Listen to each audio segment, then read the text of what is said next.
To extend my salutations to the saints of God. In the name of Jesus Christ, amen. Amen. Let's do it one more time.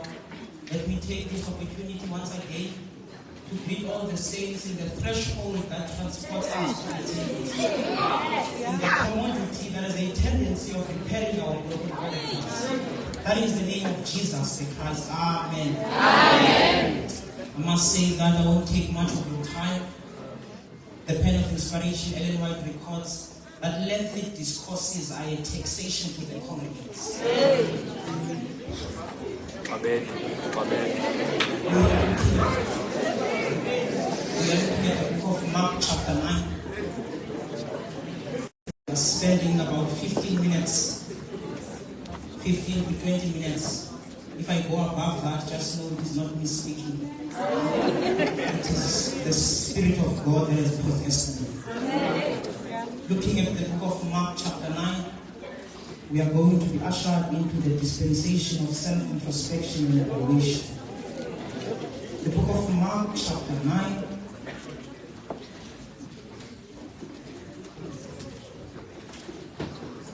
And the Bible says, and he said to them, truly I tell you, some who are standing here will not taste death before they see the kingdom of God has come in power. Verse 2. After 6 days, Jesus took Peter, James, and John with him and led them up to a high mountain where they were all alone. There Jesus was transfigured before them. His clothes became dazzling white, whiter than anyone in the world could reach them. And there appeared before them Elijah and Moses, who were talking with Jesus. Peter then said to Jesus, Rabbi, it is good for us to be here.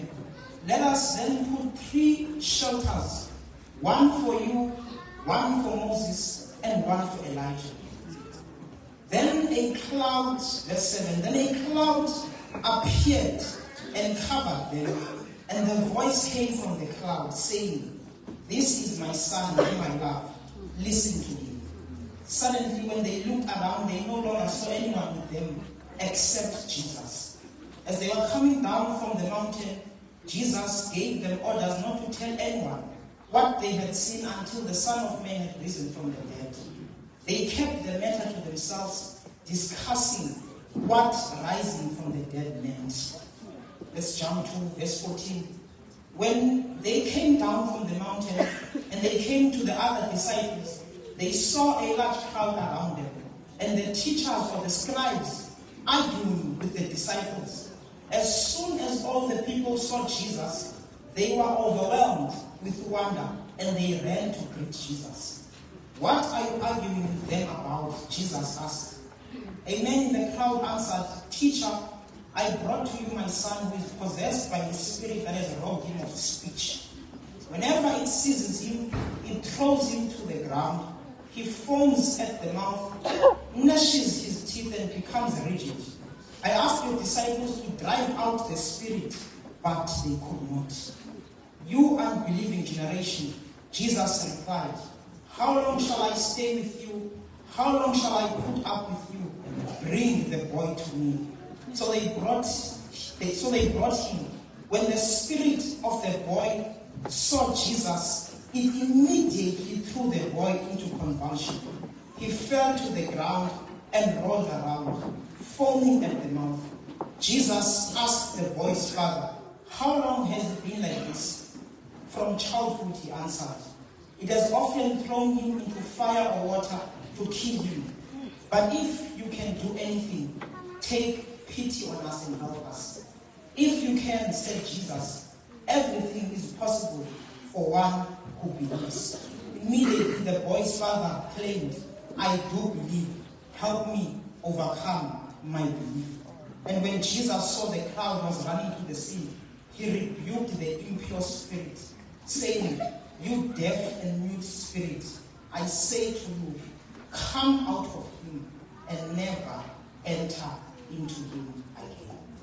God himself had a blessing, the reading of his word, now and forevermore. Amen. Amen. Let's close our eyes.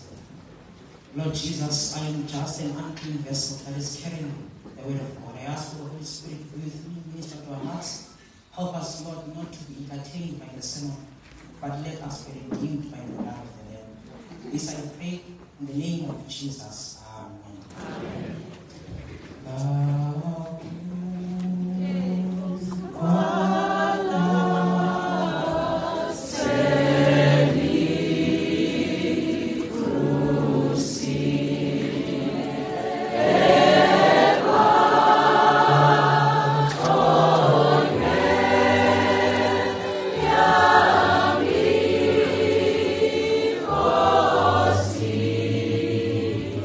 Lord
Jesus Christ. Amen. Today I decided to employ the book of Mark, particularly the book of Mark chapter 9. And those who know and have studied the Bible will agree with me that the book of Mark has about 16 chapters. And the book of Mark chapter 9 becomes the most significant chapter because it tells us of a Jesus who was transfigured. Are we together? The book of Mark chapter 9 becomes so important for it tells us of a Jesus who was transfigured and he became holy. Now, I want to give you a theological insight. It is not a coincidence that the book of Mark finds itself in the middle of Mark chapter 8 and Mark chapter 10. The book of Mark chapter 8 tells us of a blind man who was healed at Bethesda. The book of Mark chapter 10 tells us of a blind man by the name of Bartimaeus. In other words, in the book of Mark chapter 9, the glory of Jesus in the mountain is sandwiched between two blind men. You're still not getting this thing. According to the Jewish culture, the Jewish mind understands that whatever is in the middle is the most important. For when Christ was crucified, his cross was in the middle.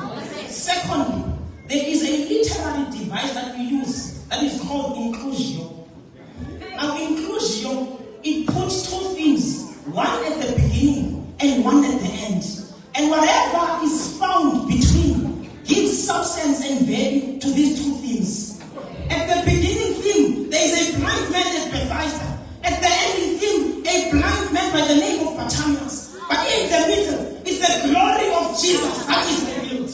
In other words, whenever Jesus is the center, the blind will see. Amen. The reason why things are blind in your life, things seem vague in your life, is because you have not orchestrated Jesus to be the benchmark of your life. The Bible says, Peter, James, and John, they go up the mountain. Going up the mountain and a cloud descends. Those who have studied the Bible will also agree with me that a cloud descending is indicative of the presence of God. But wait a minute. Jesus had 12 disciples, but only 3 went up to meet God. The 9 disciples were walking with Jesus in the plains and the foothills of the earth. They witnessed Jesus healing the multitudes, but they failed to go up to meet God. In other words, be mindful of people who share a horizontal companion with you and not a vertical connection with God.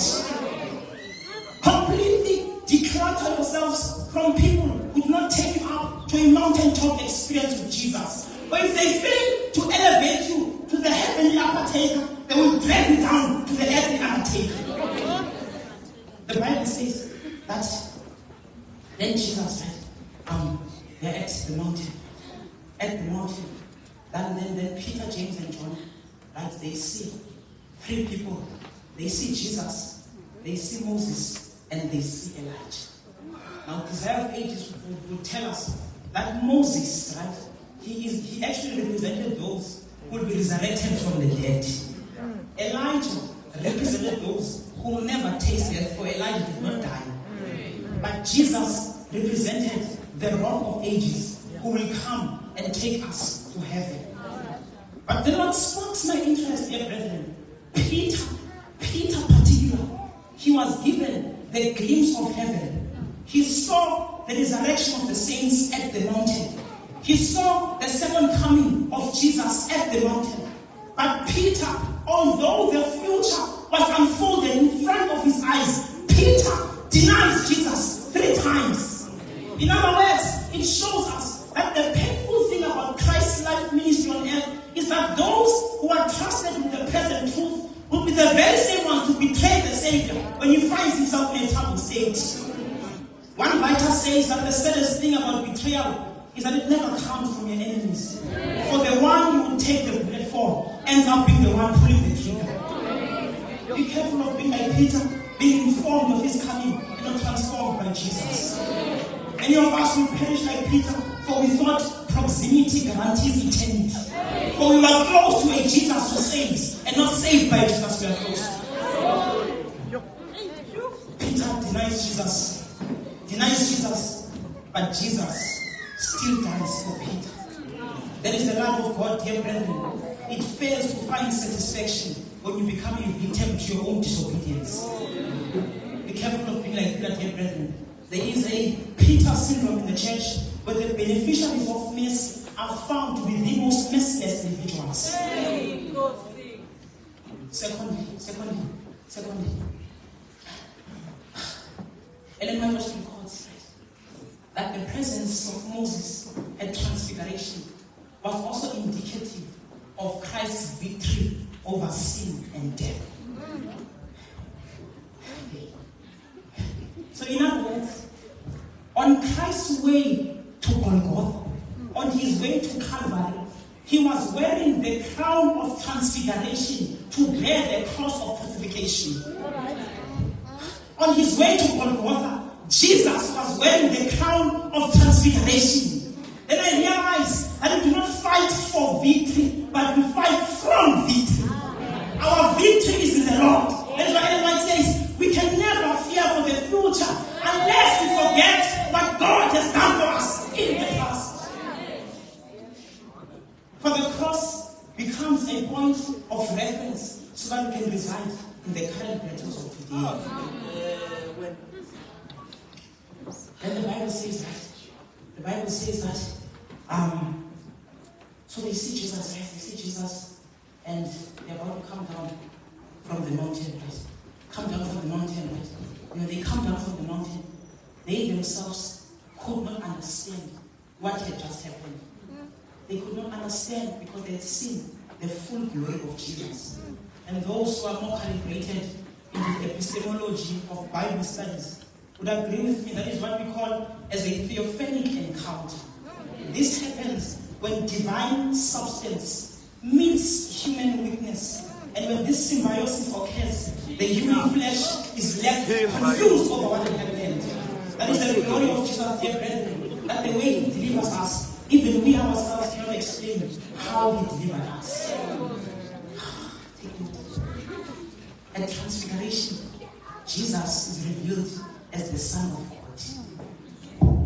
When he is born from the womb of Mary, Jesus was revealed as the Son of Man to save the world. This is the Jesus that we worship, dear brethren. The Son of God who became a Son of Man, so that you and I, the sons of men, may be called the sons of God. That is why today we are able to stand in front of God as if we are Christ, because Christ stood in front of God as if he was us. Jesus dies the death we deserve, so that we may live the life we do not deserve. He pays a debt he didn't owe to those who owed a debt they didn't pay. Going up the mountain, and they come down to the mountain. I want to argue that the mountain is more significant theologically than geographically. Are we together? In the Old Testament,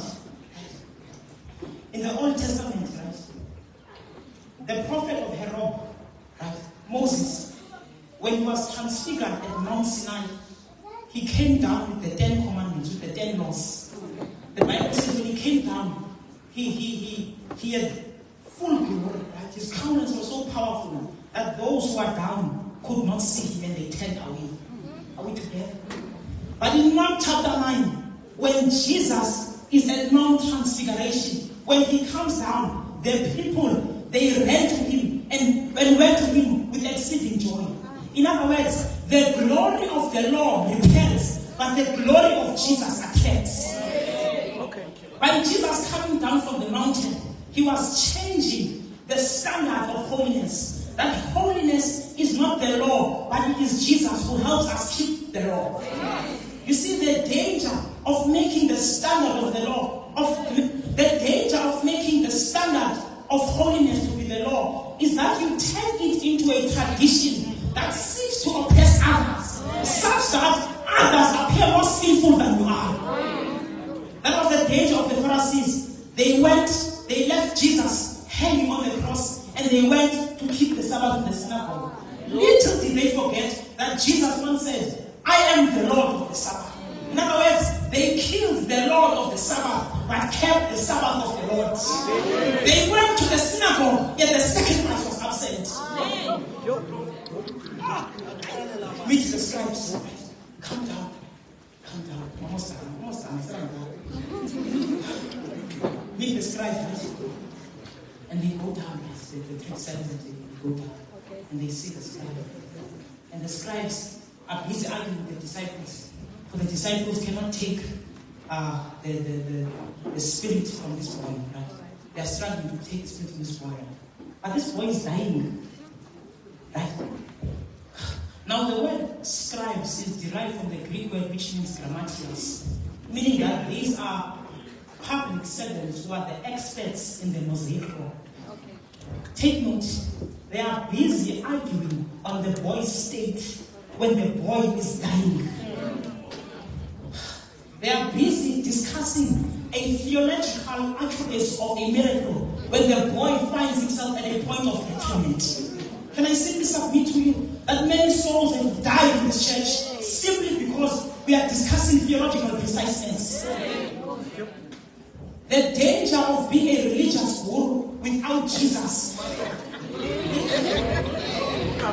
The danger of being a religious guru without Jesus is that you uphold sanctity at the cost of someone's soul.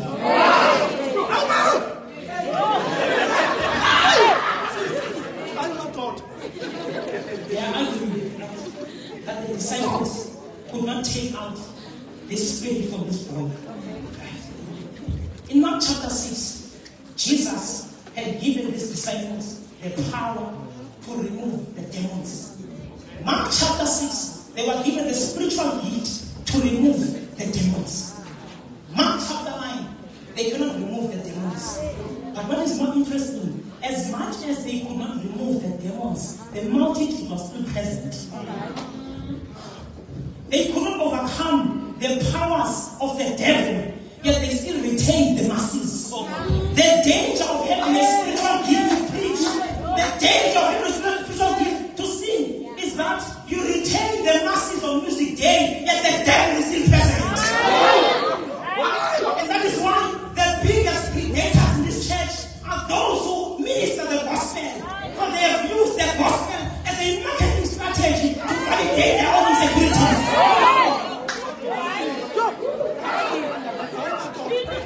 Conclusion.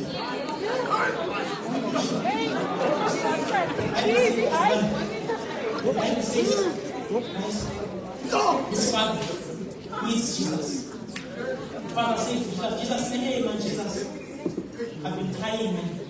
Ever since my son was born, he had this spirit that possessed him. He cannot speak, he cannot do anything. Jesus says to him, oh, you faithless generation. And the father says, Lord, help me unbelief. And the Bible says that when the spirit saw Jesus, it immediately convulsed the boy. Now the word convulsed appears as a descriptive verb, in that it actually explicates that this boy was violently tormented by the spirit. Are we together? Right. Now look at this thing. When the multitude were present, the spirit or the demon did not possess the boy. When the disciples were present, the spirit did not convulse the boy. But when the spirit sees Jesus, it convulses the boy. In other words, there is something that this demon knows about Jesus. This text becomes so embarrassing because it tells us in the faithlessness of the disciples, a demon had knowledge in the power of God. Sometimes it becomes so much disappointing to Christ that even the devil has a better testimony of God than us. Jesus sees the spirit and says, I command you. Now the word command appears in the present infinitive. He says, I command you. The Bible says, and immediately the spirit left the boy. For whenever Jesus has to deliver us, he will ask for no permission. Last point when we close this thing. Done now. The Bible says it.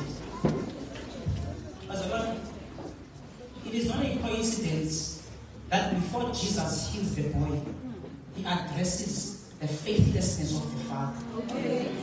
So we see one thing from this text that is not seen, that the boy actually and the father was suffering from an equally bad disease, though the symptoms were different. The boy was possessed with demons. The father was possessed with unbelief.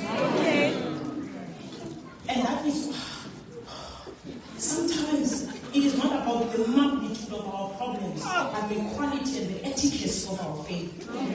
For if Jesus healed the boy first, then the father would remain faithless. May Jesus feed our faith and starve our doubts. Be careful of wanting deliverance without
Today, city, to God be the glory.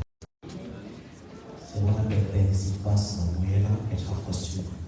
So we can do some classes, so we at half past 2, sharp at half past 2. So there are such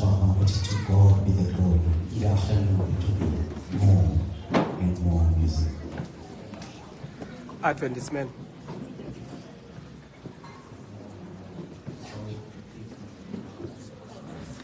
After Amen, Adventistmen. After Amen, Adventistmen for my father. Amen.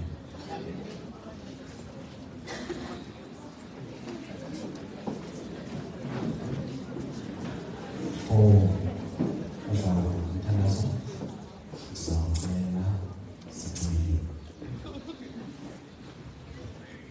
what is not really. Thank you, Lord, for everything that you've done for us, Lord. In this world, oh, Kurama, Kubandiko Atundali Namaji. Your plans in our help of us. Wabisi wawisi na mwisi na mazu kesu mtokozi tu. Just want to say thank you. In Gospa, as we spoke, for our mwisi na mwami mati. And bless everyone who will keep us in the swear. Amen. So before we hold the Lord to go, let us pray stand up with school. Amen. So when we pray,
Thank you.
Amen.